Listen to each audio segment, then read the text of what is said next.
La MRC de Kamouraska est un carrefour multiservice au service des citoyens. Elle protège et met en valeur nos ressources tout en appuyant financièrement la créativité et l'audace d'ici. 235 rue Rochette, Saint-Pascal, 418-492-1660.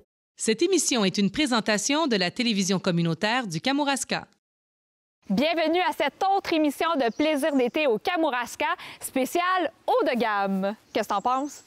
J'en pense qu'aujourd'hui, on va vivre toute la gamme des émotions. Et le Haut-Pays, on le sait, c'est un territoire qui est définitivement haut de gamme. Ah ben oui, c'est sûr. Donc, je vais te présenter ta guide pour la journée, Sophie Poulain de Courval, qui t'attend au camp musical. Et eh bien, toute la journée, on va vous faire découvrir toute la panoplie, toute la gamme des choses musicales du Haut-Pays. Super, Alex! Youhou! J'étais venu en touriste, mais je n'avais pas calculé le risque, celui de tomber en amour. Oh, Kamour, amour, amour, Kamouraska. Oh, Kamour, amour, amour, Kamouraska.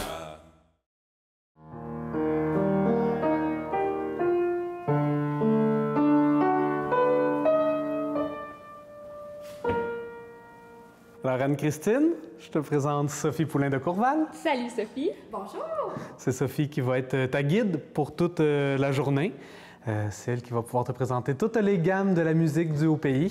Donc, je vous souhaite une excellente journée.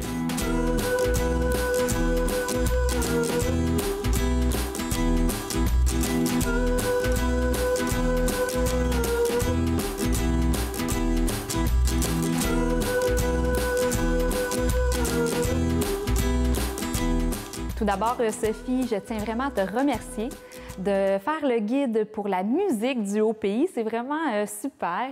On est au camp musical présentement. On ne peut pas passer à côté du camp musical quand on parle de haut de gamme pour le Haut-Pays.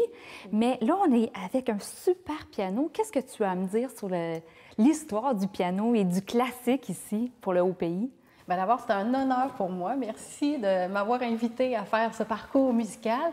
Et pourquoi on est devant un piano? Parce que la musique de clavier au Kamouraska, ça a été vraiment un point de départ. Bon, beaucoup de familles avaient des pianos à la maison, donc c'est sûr que c'était inévitable pour l'apprentissage. Donc, on a eu de grands pédagogues. Et là, je parle de musique de clavier parce que je commencerai d'abord avec l'abbé des Trois Maisons, qui, lui, est parti en 1924 étudier 4 années à Paris avec les plus grands maîtres de l'orgue. C'est un compositeur de musique qui est encore joué aujourd'hui. Puis tout ce qui est orgue dans le Kamouraska, puis qui est élargi aussi, c'est son héritage à lui. Donc, il a formé tellement d'organistes et il a fait beaucoup, beaucoup pour la musique. Donc, il y a lui, mais ici à Saint-Alexandre, une dame qui s'est beaucoup, beaucoup impliquée pendant 26 années ici à Saint-Alexandre, c'est évidemment Sœur Juliette, qui est connue de tous, qui était une femme charmante, les gens l'aimaient beaucoup. Une fin pédagogue qui, elle aussi, s'est impliquée dans le camp musical. Elle a formé 3 chœurs au cours de sa carrière ici. Chœur d'enfants à l'église, évidemment le chœur pour les chants d'église, mais aussi fondé le chœur à mi-sol qui aujourd'hui... Qui est toujours présent. Oui, oui, qui est toujours là. Donc, c'est un peu son héritage à elle, mais elle a formé des grands pianistes, comme par exemple Michel Franck, qui, lui, a remporté le prix d'Europe en 1977. C'est pas rien, c'est vraiment un prestigieux prix qui a été formé... lui, il a commencé avec Sœur Juliette, mais aussi est allé étudier 4 années à la Juilliard School à New York. Quand même. Donc, ben oui. C'est pas n'importe qui. Voilà. Et on a aussi Nancy Pelletier, qui est accompagnatrice au Conservatoire de musique de Québec aujourd'hui. Donc, c'est 2 exemples, il y en a d'autres, mais c'est 2 exemples de grands musiciens qui ont parcouru le monde, qui ont joué partout à l'international, puis qui vraiment sont très actifs encore aujourd'hui. Donc, c'est l'héritage de cette dame. Voilà. Alors, pourquoi on est ici au camp? Bien, c'est parce qu'on va rencontrer Mathieu. Voilà. Le directeur du camp musical. Bien sûr! Super, bien on va le voir. Oui! Parfait!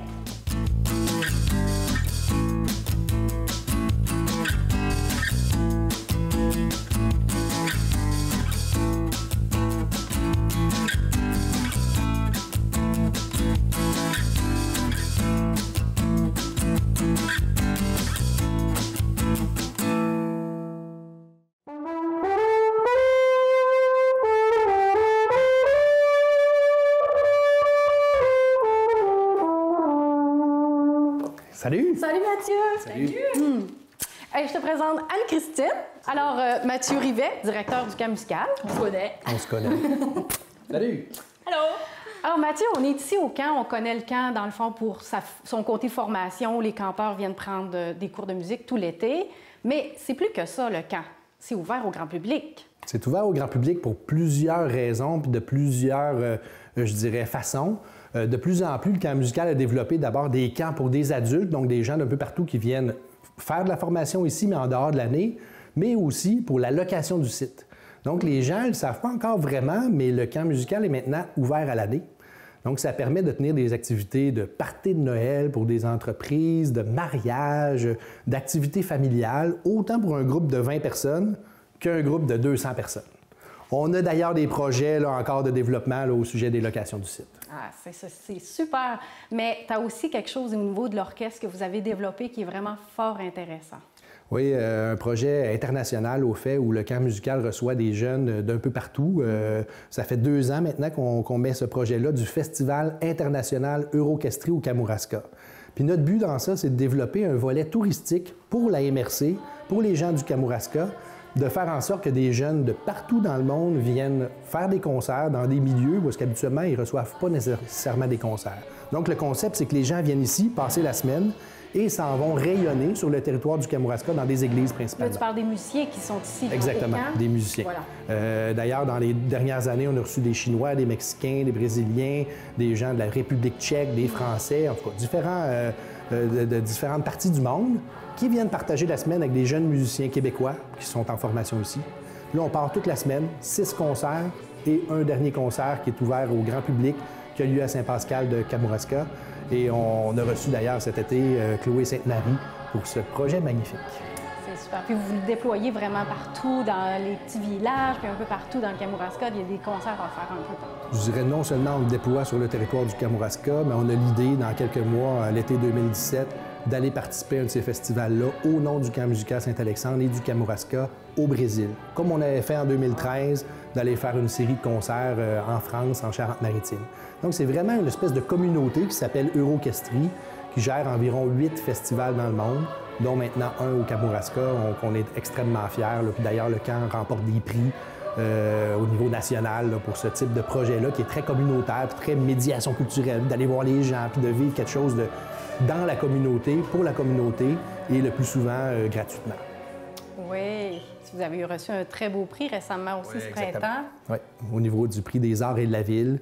Donc, c'est un prix qui a permis au camp musical de pouvoir rayonner plus au niveau national et au Kamouraska de savoir et de dire aux gens que ce festival-là maintenant. Mon rêve, c'est que des gens de Québec, de Montréal, de Rimouski, d'un peu partout au Québec viennent passer leur semaine au Kamouraska pour assister à des concerts à Saint-Onésime, à Saint-Pascal, Saint-Pacôme, aux différents lieux où est-ce qu'on offre ces concerts-là.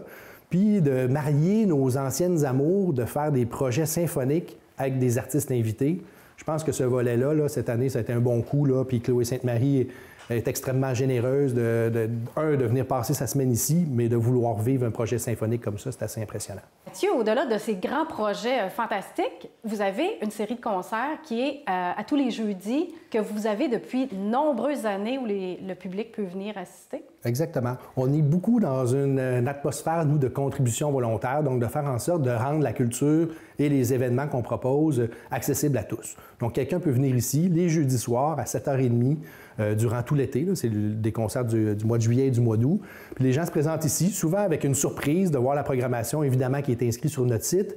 Mais comme on offre ça gratuitement aux gens et qu'il y a comme une espèce de tradition qui s'organise ici au camp, c'est de venir voir ces concerts-là dans la salle du Haut-Pays. Puis je tiens à le dire parce que les gens, des fois, dans le passé, on en a fait des concerts comme ça en plein air. Il y a de la mouche, c'était pas très bien organisé. Mais depuis les rénovations du camp, l'air climatisé, des bonnes chaises confortables. Fait que les gens, je pense qu'ils peuvent venir assister à des concerts de qualité avec une programmation très variée qui va de la musique du monde, du jazz, du pop. Donc, c'est vraiment des événements qui sont ouverts à tous. Puis comme c'est le jeudi, toujours un petit concert d'1 heure parce que c'est avec nos jeunes. Donc, il y a toujours une 60aine, 65, 70 jeunes qui sont présents lors de l'événement, qui vont parfois participer au concert aussi d'une façon... On est un camp de vacances, hein, fait souvent, on va faire des affaires un petit peu folles. Et les artistes qui viennent ici sont toujours bien enchantés, de visiter les lieux, de participer avec nos jeunes dans la journée à différents ateliers, de dormir avec nous, de vivre un peu le côté vie de camp. C'est ce qui nous intéresse. Puis on partage, je pense, bien ça avec le public, là, de plus en plus nombreux qui vient à ces événements-là.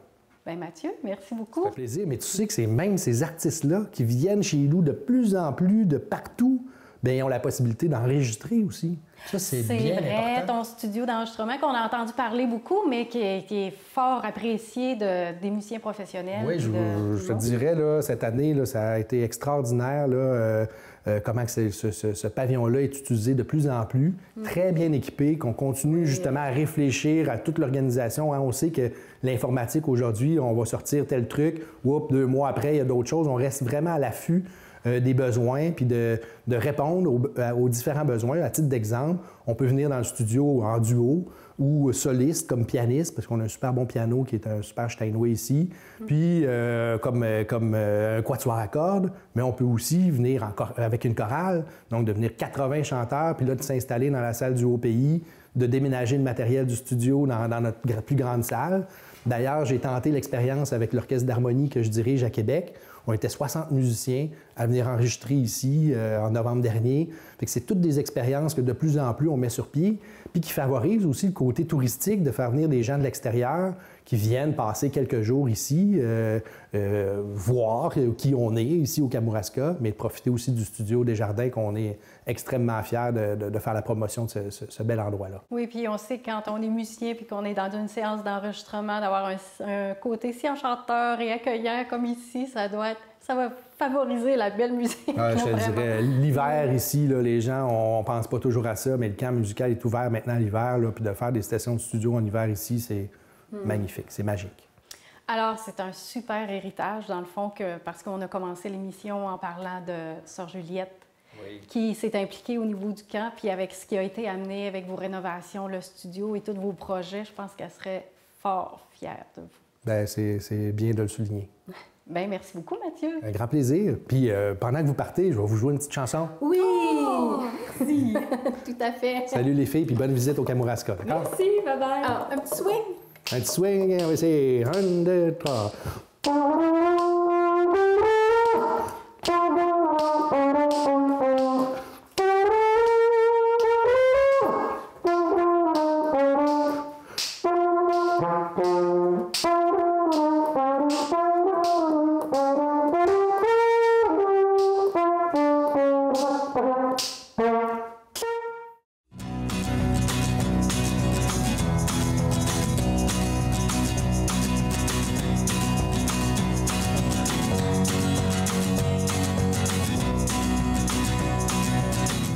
Là, Sophie, tu m'as amené dans un endroit particulier, en pleine campagne à Saint-Alexandre-de-Kamouraska. Qui on va voir? Oui, on est chez Victor Pelletier, qui est connu dans le Kamouraska. En fait, on continue notre thème de piano. Voilà. Alors, Victor est connu pour accorder les pianos.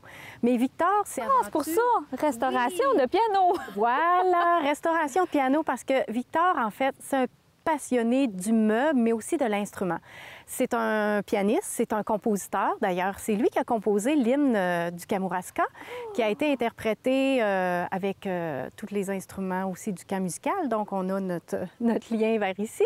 Mais Victor aime tellement l'instrument qu'il ne laisse pas aller les vieux pianos qui sont plus bons pour jouer ou des fois, il n'y a plus rien à faire avec ces beaux meubles, puis il réussit à faire quelque chose de tout à fait nouveau. C'est un personnage vraiment très intéressant. J'ai hâte de le rencontrer. On y va? Je te suis. Allons-y.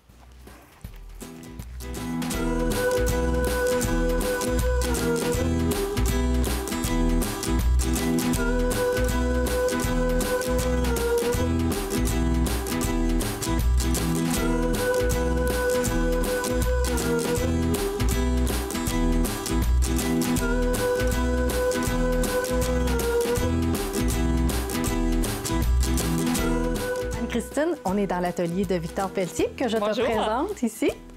Bonjour. Bonjour. Bonjour. Victor, merci de nous accueillir chez toi. Ah, ça fait un grand plaisir, Sophie. Alors, on veut en savoir un petit peu plus sur toi. D'abord, Victor, on sait que tu es d'abord accordeur. Tu es connu dans la région pour accorder et restaurer des pianos.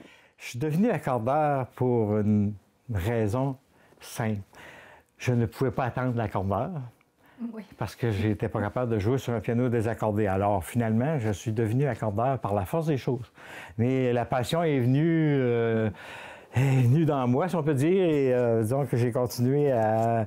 J'ai commencé, c'est-à-dire à apprendre vraiment l'intérieur du piano, comment c'est fait. Puis là, la passion m'est venue parce que c'est un instrument extraordinaire, c'est un monde.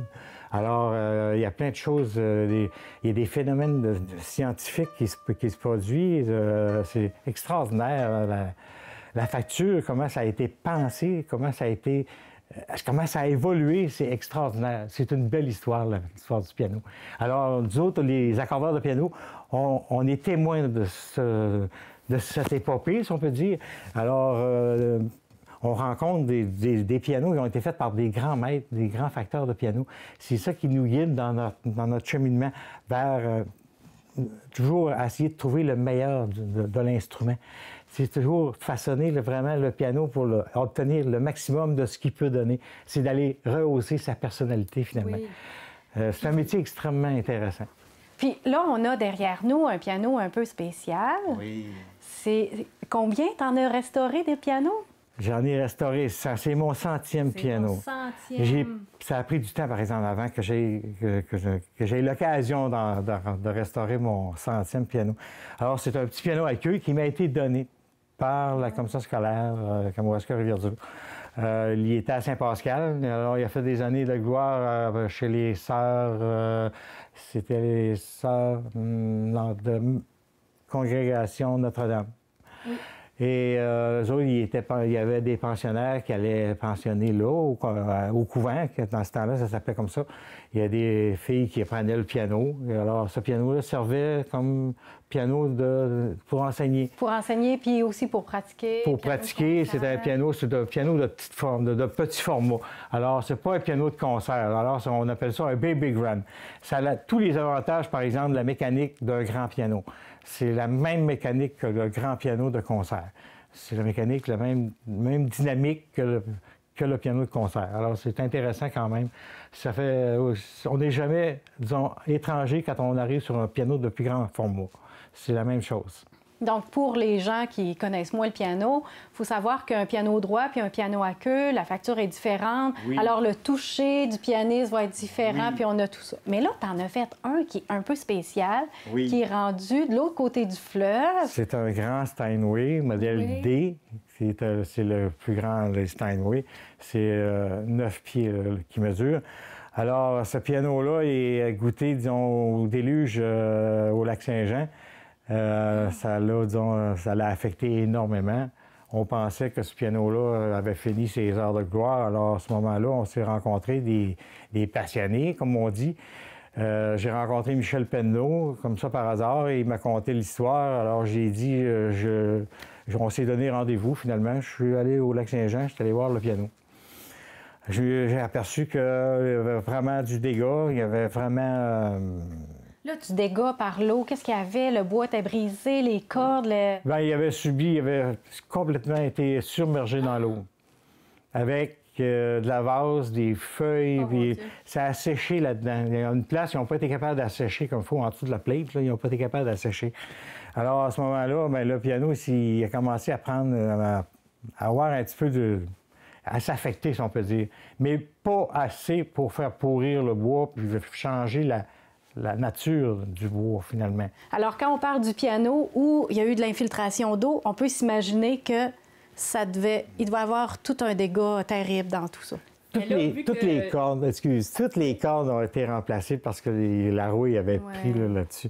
Et tout ça, ça a été, disons, mis de côté. On a sorti la plaque.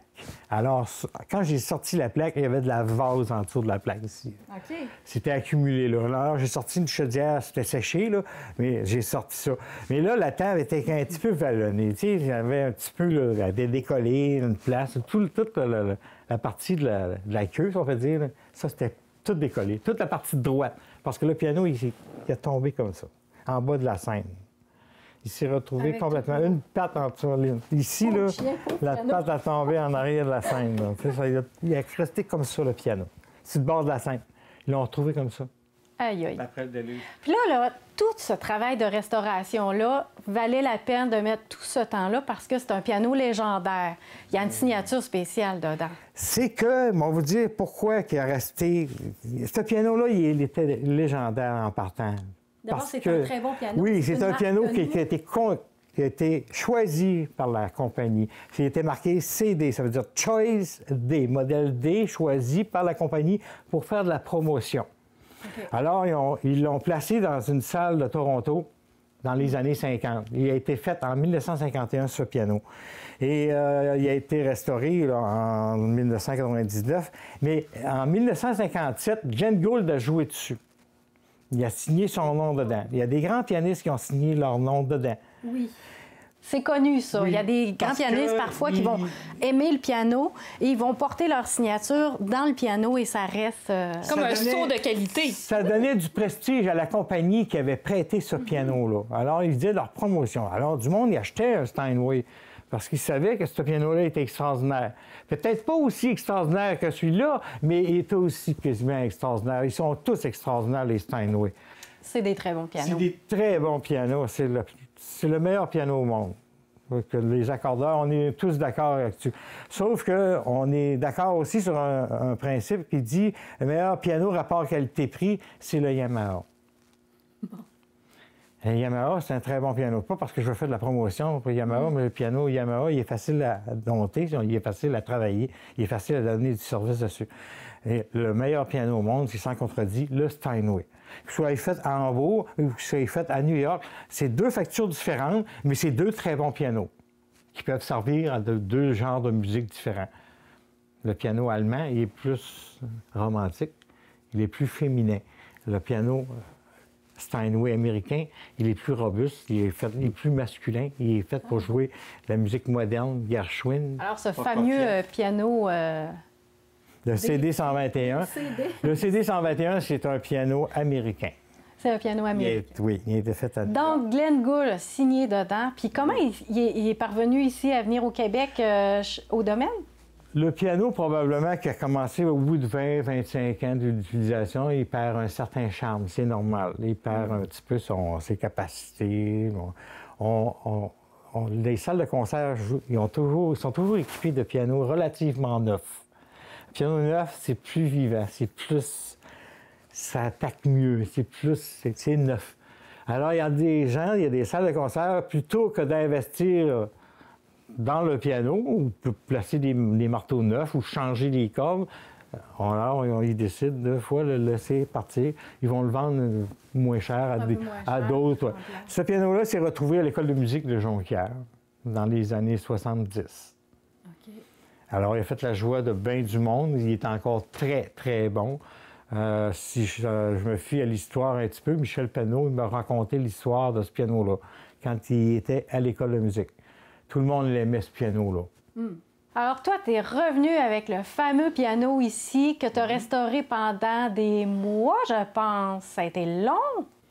Quand on prend notre temps, tout est possible. Voilà. Et quand on a affaire à un instrument de pareille valeur, alors ça vaut la peine de ne rien négliger. En effet. Mais qu'est-ce que vous faites quand vous n'êtes pas capable de restaurer un piano? On fait des petits meubles. Vous faites des meubles avec? Ouais, on fait des petits meubles, regarde, on fait des petits meubles. Regarde, on fait des porte-revues. Ça, tu prendras ça tantôt, là. Des tables comme ça. Ça, c'est une table faite avec du bois de piano. Le petit banc qu'il y a là, c'est fait avec du bois de piano. Le dessus, là, c'est en cuir véritable qui vient des éco-centres, qui vient de ce que le monde jette des pianos. Ça, c'était probablement un dossier de fauteuil. Les dossiers, c'est pas usé ben. Donc, c'est de la récupération. C'est de la récupération. D'un bout à l'autre.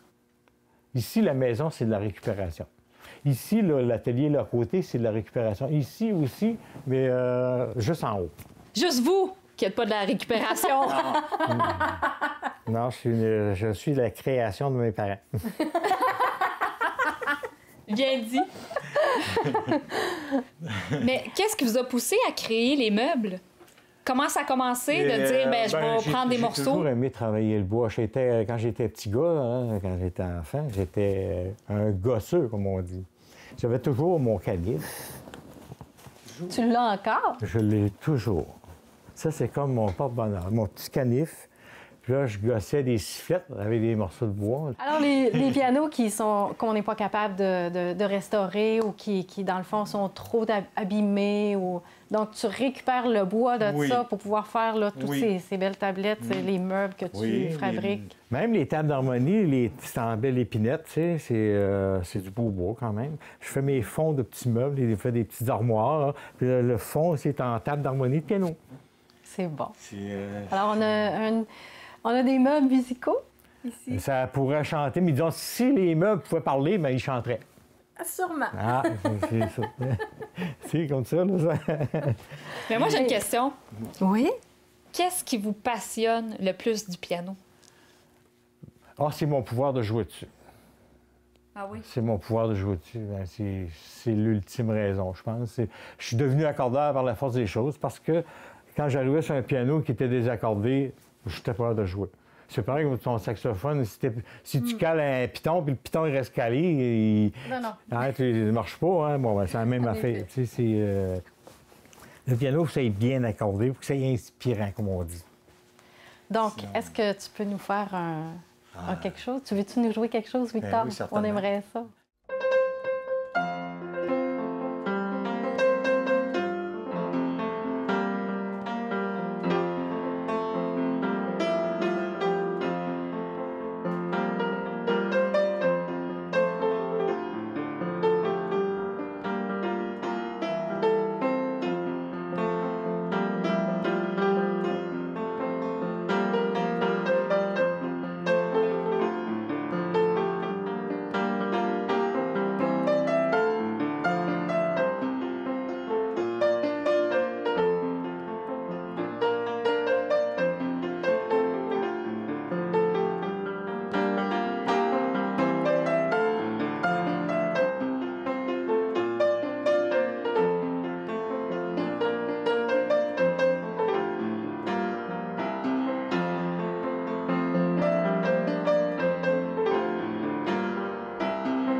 J'étais venu en tourisme, mais je n'avais pas calculé le risque, celui de tomber en amour.